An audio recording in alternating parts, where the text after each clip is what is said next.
to another Looney Tunes commentary. If this is your first time on the channel, consider subscribing as it helps out the channel, and give this video a like if you do like it. So this is a commentary for The Fifth Column Mouse, released in 1943. It's the 395th in the series, and it's directed by Friz Freleng. You can find this on a Looney Tunes Golden Collection Volume 6 DVD set. And with me today, well, not on a bar of soap like this scenery here. I mean, this is not how we record our commentaries, but my fellow friends, Blue Genocide and Austin Kelly. Say hi, guys.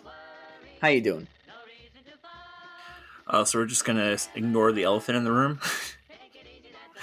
We just tried to record this, and something happened. We don't know. We blame Hitler, though, because in a second here, we will see this cat that looks kind of... Well, you're going to see why. And it's World War II, folks. You better get used to this for the next, 2 years. Well, that's right.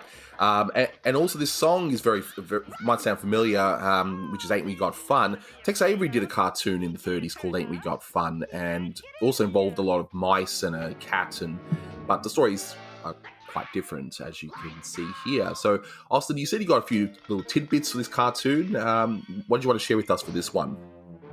Sure. Yeah, I'm not really sure how to interpret this cartoon. I mean, it's a funny standalone piece, but I feel like because the cat kind of rubbed himself into a Hitler-looking style over there at the window, I feel like we're supposed to think he's Germany, and the mice are like the dumb European countries that just kind of surrendered at the beginning of World War II. There's an interesting song lyric at the beginning of the cartoon that was cut out of basically a lot of releases, and the lyric was like, "Down with the Axis, we're all glad to pay our taxes." I'm not really sure when it was removed, but I don't think it was the Blue Ribbon reissue in the late 40s. All I know is that the only time it was officially released was on a Columbia House VHS tape at the turn of the century. But even the Golden Collection didn't have it, so it goes to show you how obscure it is.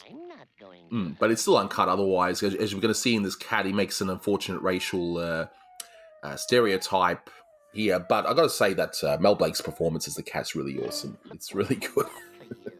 Love it. Absolutely. I think Blanc really carried the Warner cartoons kind of from when he started to get an exclusive contract, which I think was around 41, 40. It's kind of the reason the Warner cartoons took off, which is around the same time. Also with Bugs Bunny, but it's kind of a combination of Bugs and Blanc, I think.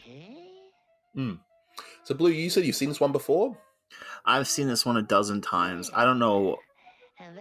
I was going to say it was on the Golden Collection, but apparently that's not right, and I have no idea where I would have saw it that many times then. Yeah, well, it is on the Golden Collection Volume 6. And I never had that. That's where this pre comes from. And I just want to say, I mean, we got to thank Jerry Beck for it, because Looney Tunes Golden Collection Volume 6 wasn't actually supposed to happen, and he somehow convinced them to do it, because Volume 5 was supposed to be the last one due to lower sales. And so what he ended up doing, and he has confirmed this with me, he wanted to put in as many odds and ends as he could in there, and thank goodness he had the foresight to put as many World War II cartoons in here. I mean, he couldn't get the Sentinel 11 on there, but you know what? It's better than nothing. Oh, absolutely. Mm-hmm. Now, as somebody that didn't know that there was 5 other Golden Collections, I would have loved to know about this, but, you're a kid, you have limited money, Oh, of course. I mean, I love this animation here of this mouse just patting the cat. Just, it's just, that's a nice animation here. Have you managed to identify anyone in this one, Austin? Yeah, I think the mouse rubbing the cat was, I'd have to rewatch it, but I think it was Phil Monroe. If people watching have been seeing the magic of freeze framing videos I've been doing on Anthony's channel, I kind of point out that Phil's basically the only guy in the unit who's drawing with any sort of competence or skill. I mean, the guys had some interesting styles that they added to the cartoons, but I think the majority of the artists in the Freleng unit didn't really have a handle on how to draw any character in any particular style, which is why you watch a Bugs Bunny cartoon from the period, Bugs looks different in every scene. But it doesn't hit as hard here because these aren't established characters and you don't really know how to expect them to look. But it's still, if you pay close attention, all the mice and cats look different in each and every scene. Yeah. Yeah, exactly. And I know Blue loves like Hiawatha Rabbit, and you know how ridiculous. Oh, that one's it just sounds. fun based on how off model everything gets.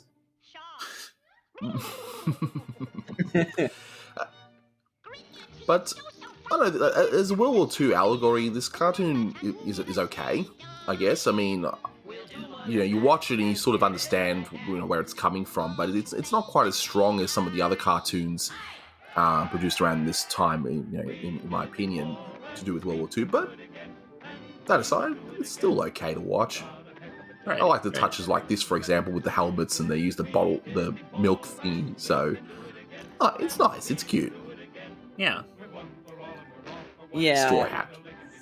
I feel like a lot of the wartime related cartoons were kind of too outright propaganda or educational, and that's kind of where the Warner guys succeeded, because this is not. It's kind of, you know, encouraging, like, you know, let's fight against Europe and Germany and all that stuff, but it's also funny, and it works, like I said at the beginning, on its own. So, you know, that's where they succeeded. You know, they were great at entertaining and also educating. I think that's what makes these and the Snafu cartoons really enjoyable and entertaining. I really like Right, I that like the sign model, the before. blueprint of the cat. Yeah, the blueprint was good, and the sign before, when they're building that building, goes danger, secret weapon, like in big. Like, why would you have a big sign saying, "Hey, secret weapon"? It's it's ridiculous. But this run cycle of the cat looks really weird, like from that view. Just such wonky animation, but It's oh well. fun. Yeah, it's okay. It's okay. Now, is that a dog or a pig? Like, it's I was gonna say a this hippo. big machine. That sounds plausible, but it's got the big tail. I think it's just supposed to be a combination of all kinds of weird creatures. I'm sure it's supposed to be a dog. Like, that much is pretty obvious based on the context. Tail, like I don't know what it is. Who knows? Who knows? But as we wind down this cartoon, final thoughts, guys? It's fun. I think it's great. It's fun. Yeah, it's fun. Just fun. Yeah, it's okay. It's fun. So that's another one off the list. So thanks very much for listening, guys. And until next time, take care. See you next.